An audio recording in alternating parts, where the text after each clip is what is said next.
Howdy. My name is Derek William Sturm, and this is my book, Will of the Wisps. I am not a professional voice actor, but I am the author. Will of the Wisps is not yet published. It is a YA novel intended to be the first of a series. Please share and enjoy. Thursday, October 11th. Chapter 10. Read. I had considering asking Mia how she is feeling, or sending a get well soon card like Mama Irma suggested. Maybe getting all the kids in English to sign something. But that was a stupid idea. I mean, she'd have a cast to sign when she got back, wouldn't she? So I did nothing. Nothing on Tuesday either, even though everyone knew by then about the car accident. People kept bringing it up over the voice chat. Not one DM, not even a react. I laid low. Ditto on Wednesday, but, to be fair, Wednesdays are super difficult for me because science fair stacks with gymnastics and I also had a geography test, which of course I did not study for. By this morning, it had felt too late. I mean, I'd have to be a huge weirdo not to reach out for 2 days when Mia was lying at home in bed, in like traction or something, maybe getting news that she would never dance again or some other cliche, bored out of her mind, rewatching old anime, trying to team up with Australians or something online because they're the only ones not in school, sipping juice through a straw the length of my arm, just like wanting to hear from people, you know? But I sent nothing all day at school, just stared at my phone from time to time and felt like an asshole.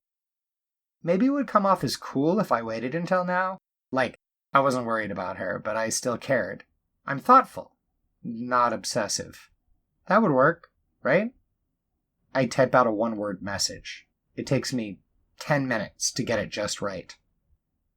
Awake?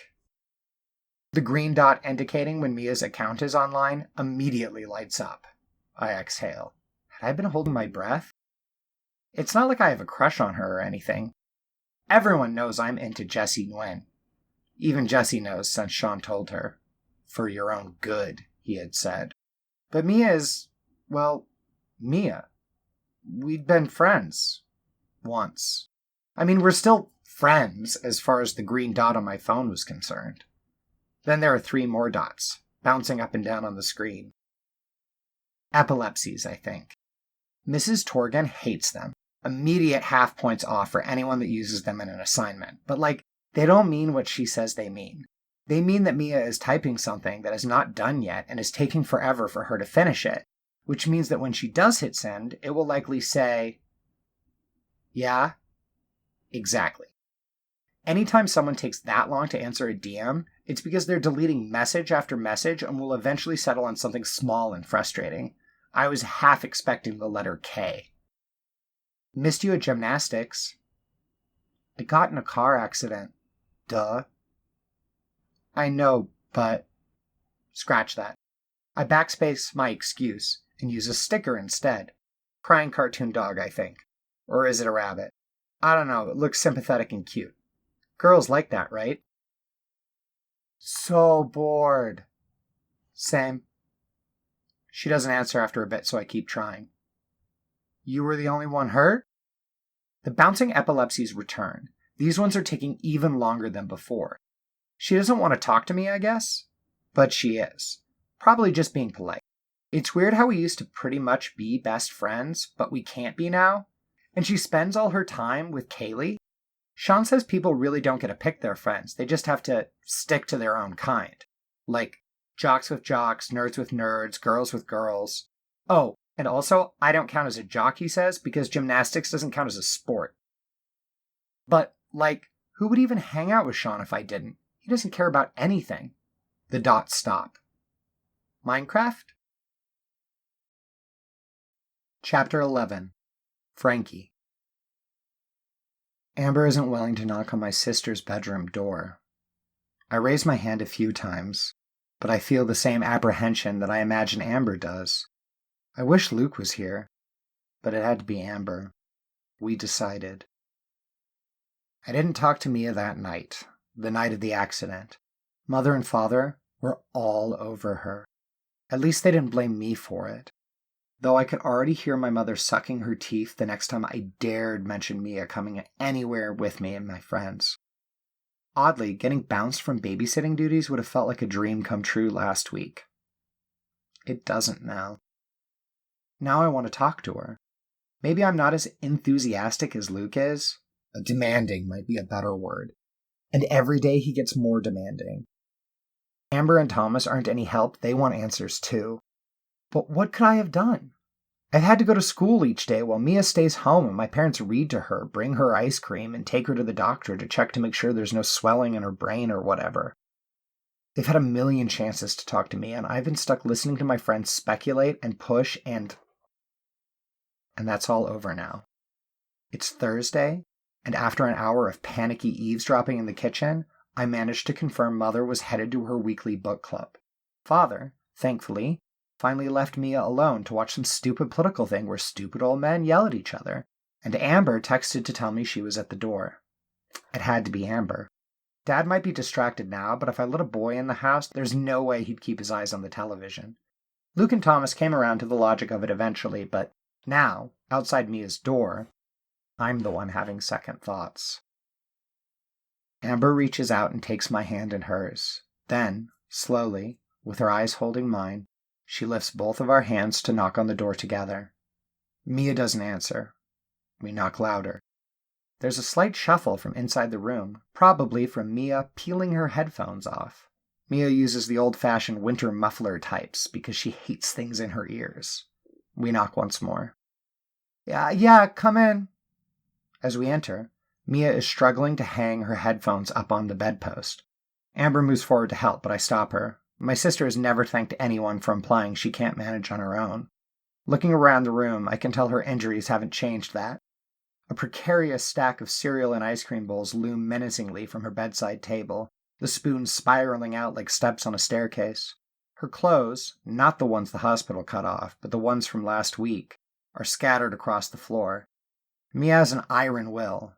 I can practically hear my mom begging for permission to pick them up and toss them into the empty pink laundry hamper under her cork photo board. Mia probably shut her up with glares alone. The mess would wait, no argument accepted, until she was mobile enough to do it on her own. That's my sister. Amber twitches against my left side as Mia manages to hook the headphones on her third try. How are you feeling, Mia? Amber asks her, eyes darting toward each small good housekeeping faux pas. Amber's a bit of a neat freak. Being her friend meant going to the bathroom for small makeup touches more than I would have previously thought possible. Mia beams. Great, she says. Just completed a full set of netherite. Once Reid gets back with the second villager, we can start enchanting. Mia, we need to talk about Poco. Her eyes shoot up to Amber. Pure burning hatred. She knows, Mia. They all know. I had to tell them. You did not, she states flatly. I did. They all saw something at the accident. They said, we think you absorbed Franky's injuries from the wreck. Amber finishes for me. Then she ducks slightly behind me, squeezing my arm. It's familiar. Something Amber always does when we're talking to a boy she likes. But she's squeezing harder this time.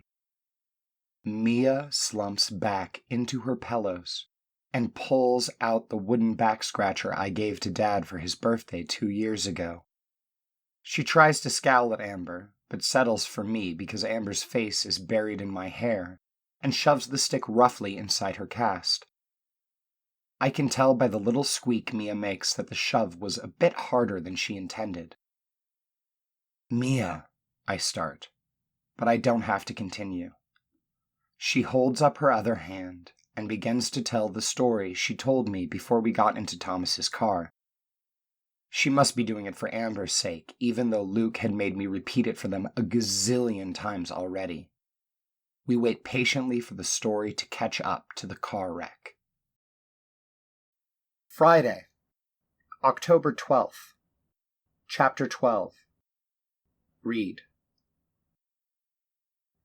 Poco, I whisper, upon waking. and when I brush my teeth, and at breakfast, and in the back seat as Mama Irma drives me to school. Poco, Poco, Poco. But he never comes. Or she. Or it. I hadn't caught the gender. Shawn would call me an idiot, but it has to be true. It has to be. Franky and her squeaky friend believed it. I couldn't hear everything through the voice chat, but they didn't sound like they were listening to a dream Mia had or like a story she was writing for Mrs. Torgan. We don't even have a creative writing assignment coming up as far as I know. But, just in case, I unzip my bag and look over the spiral notebook that my mom got me for English. It contains, as I suspected, no mention of assignments, just some doodles of Shikake and some other anime characters.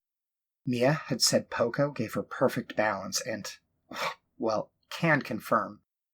Mia went from one of the clumsiest people in gymnastics to one of the most graceful, overnight. And she hurt herself by, healing her sister? That's pretty much Rouge's pain transfer ability from Kokai Odyssey. In the early arcs anyways.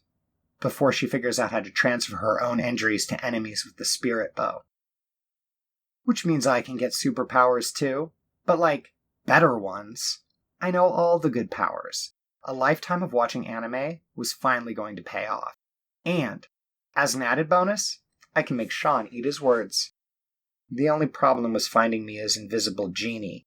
She said he just came to her, so it's not like she summoned him from an oil lamp she got at a thrift store. He/she/it must have physical location. It probably just hovers around next to Mia. Can't hear me because I'm not close enough. But if I'm close enough for him to hear me, then Mia will hear me too. And Mia will realize I was listening in over the voice chat we had up for Minecraft. And then she'll be mad at me. Wouldn't she? Never talk to me again, at least? Maybe use her magic powers on me? So, I wonder if Poco can read. At school, I rush to homeroom, leaping over James Rubio's outstretched foot and through the door before his nasally, "Where you running to, monkey?" catches up to me. I hope my seat is going to be close enough to Mia. I'm one behind and one over. In most classes, we're nowhere near each other because Butler and Moretti aren't close in the alphabet, but Mr. Glasner randomizes his seating charts. The bell rings and I'm panicking. Mia promised that she would be back in school today, but her seat is empty. James and his redneck friends are watching me, laughing at each other's comments, and can't worry about that now. Where's Mia? Just late, as it turns out.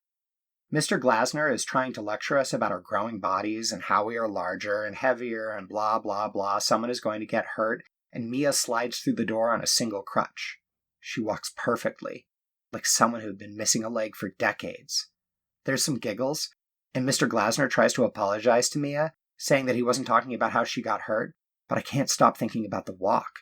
It's proof. It's her magic balance. Mia really did get superpowers. I flip my English notebook to the last page and write very carefully, in large blocky letters, because I can't risk Poco not being able to read my handwriting. Poco, I want to make a trade. Within the space of a heartbeat, an inhumanly deep voice is whispering in my ear. Not here, it says. Chapter 13. Thomas.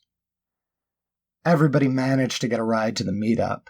No one's parents trust them to drive anytime soon, and it's hard to see it as being anything but my fault. My dad certainly thinks it is. First night out with the Mustang, he told me I'd have to pay, quote, every damn dollar if I wanted another car. As if it wasn't insured. As if it wouldn't even matter after the cops ruled the accident was that dead guy's fault. Asshole.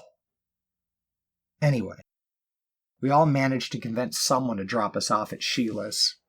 It's not a good restaurant. The coffee is burnt and bitter, without fail. They charge $2 extra to put cheese on anything, even the Reuben. And those are supposed to come with cheese. Corned beef, sauerkraut, Swiss cheese, Russian dressing, on rye. You shouldn't be able to mess up a Reuben, but everyone does. Thousand Island instead of Russian dressing. Okay, that's understandable. They're not super different, and no one ever wants Russian dressing on a dinner salad. But marble rye isn't real rye. I draw the line there. If not there, at paying extra for Swiss cheese. Sheila's has two things going for it, however. They keep the fries and mozzarella sticks and onion rings reasonably cheap, and they never close.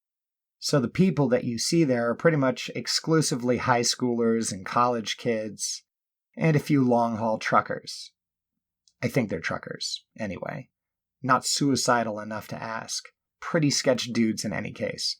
Most look like the kind of hillbillies you would cast in a horror movie. My ride was Luke's uncle, who was coming here anyway, as Luke tells it. There's a small casino on the other side of the wall, crammed with those electronic poker and keno machines. Luke will be driving the three of us home. He doesn't even have a license, but Luke's Uncle Lee is not going to be sober enough after.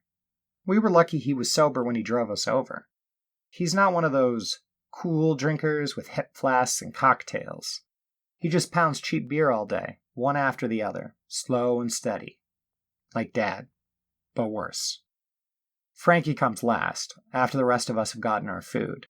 By some unspoken agreement, Luke and I have left Amber alone to draw shapes in puddles of ketchup and ranch with a french fry. Sheila's buys the big crinkle cut ones my mom used to make in the oven when I was little. I can't really remember her face, even though there are pictures of it everywhere. I just remember looking at the pictures, and I remember the smell of frozen french fries coming out of the oven, baked on the same tray as chicken nuggets or leftovers. Mom hated the microwave. She would use the oven to reheat everything. I can't remember Dad using the oven once since she died. Luke punches me in the arm. Say hello, Thomas. I look up at Franky, keeping my face as deadpan as possible. Hello, Thomas. Franky laughs. She always does. One thing you can count on is Franky's willingness to make you feel clever or insightful. She really listens, I think. Most people don't. And she seems to be in an interesting mood. Not happy. Excited. Well, she begins. It's real. Poco is real. And it is here with us. Amber drops her fry. It? Asked Luke. No gender. I asked. They don't have genders. They? Asked Luke. Two, at least, Amber whispers. Franky nods. 3 now. When we first tried to talk to Poco, there were 2. They got into an argument. Kind of. The other one had a deeper voice and told us not to trust Poco. Said Poco's prices were too high. She laughs. The new one told us that they would make us a better deal than Poco could. These things can be cutthroat businessmen when they want to be. And the third? I ask.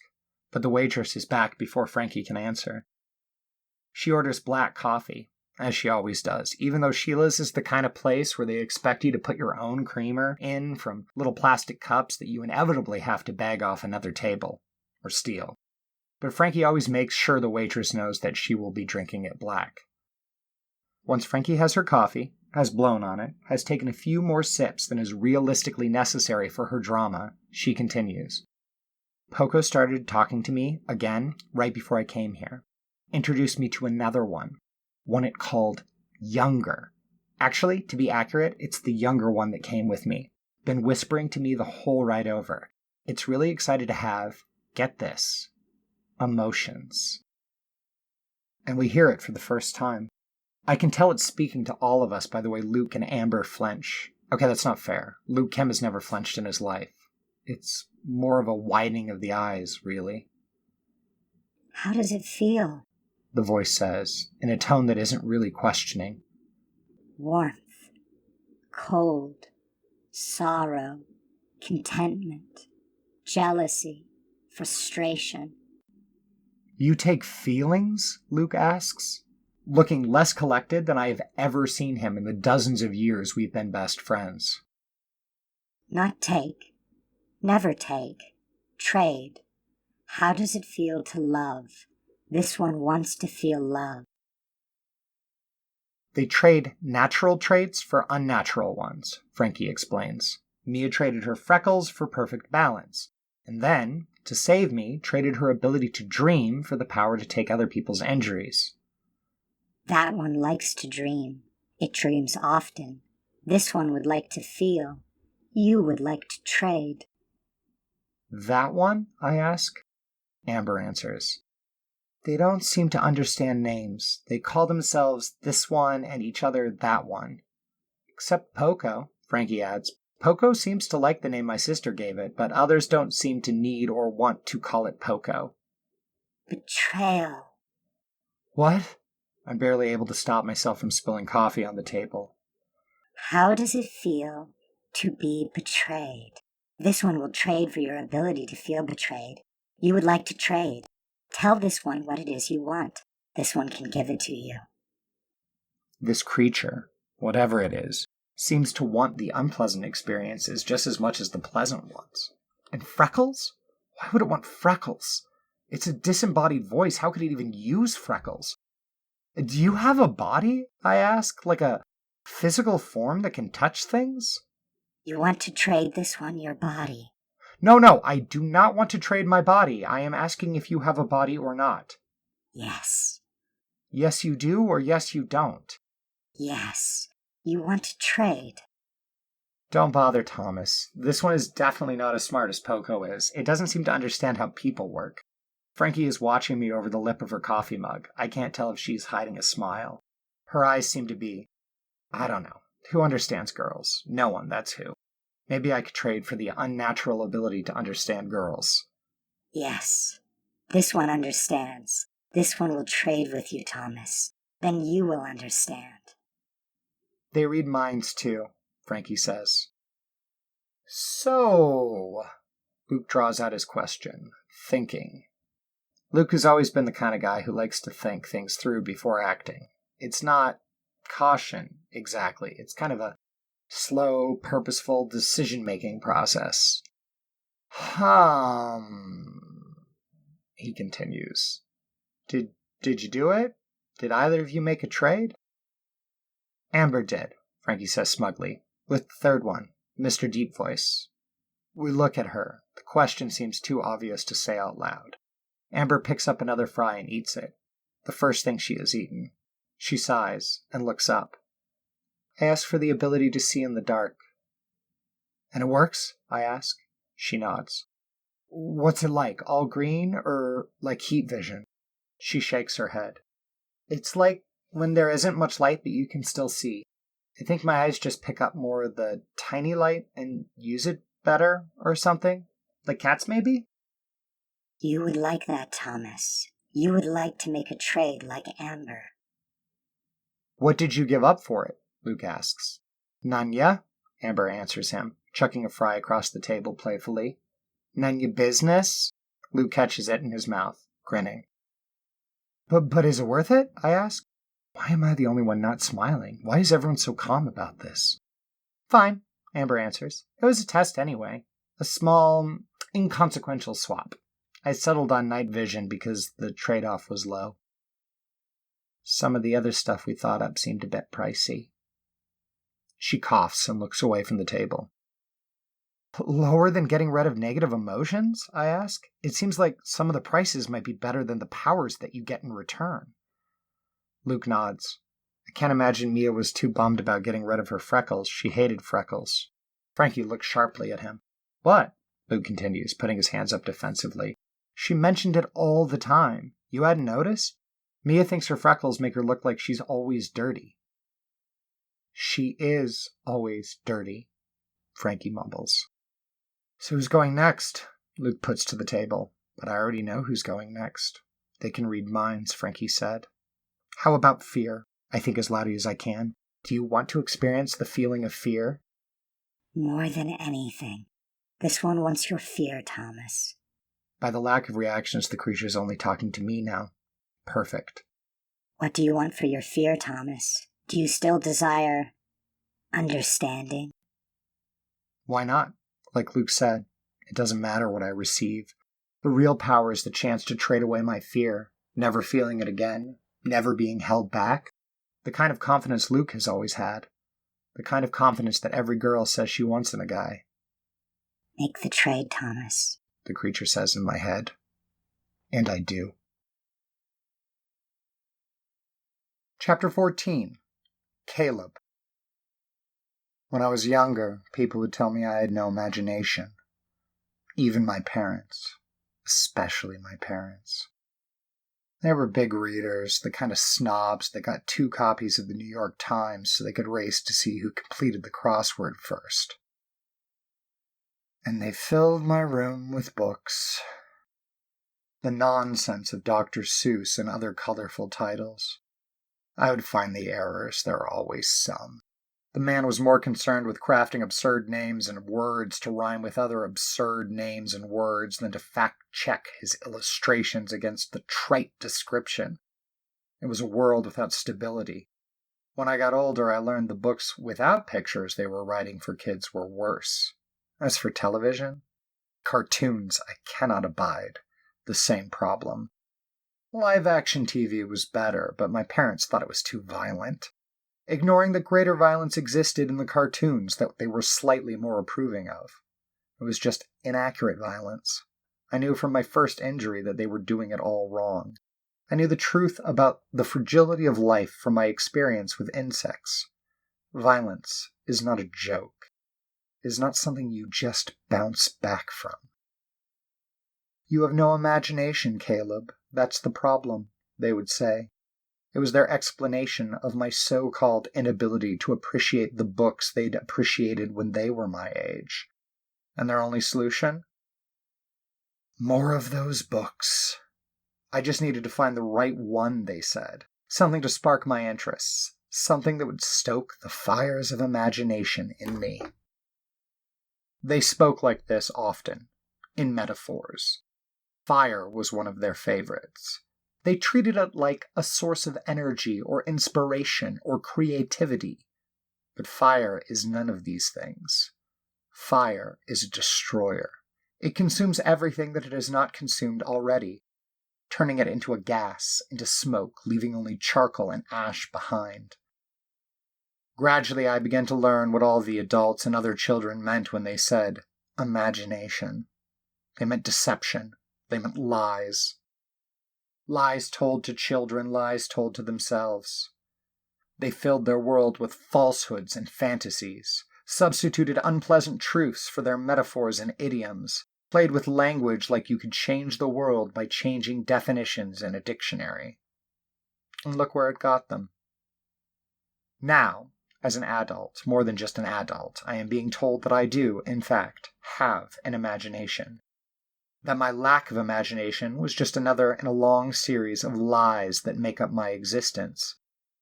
And now I am being told that I have the opportunity to give that imagination away, to lose the thing that I never knew I had and never needed, that I never wanted. There is no reason to believe anything will change. This concludes Part 2 of Will of the Wisps. You've just listened to chapters 10 through 14 of 108 chapters. The book is finished, but the audio is in progress. All of it will be on this channel eventually. I'm looking for a literary agent and publisher, so please tell your friends to get the word out. If you are a literary agent or publisher, please contact me at this channel. It's just me, so I will get your message. And finally, go nuts with comments and criticisms. Help me make it perfect before publication. Thank you.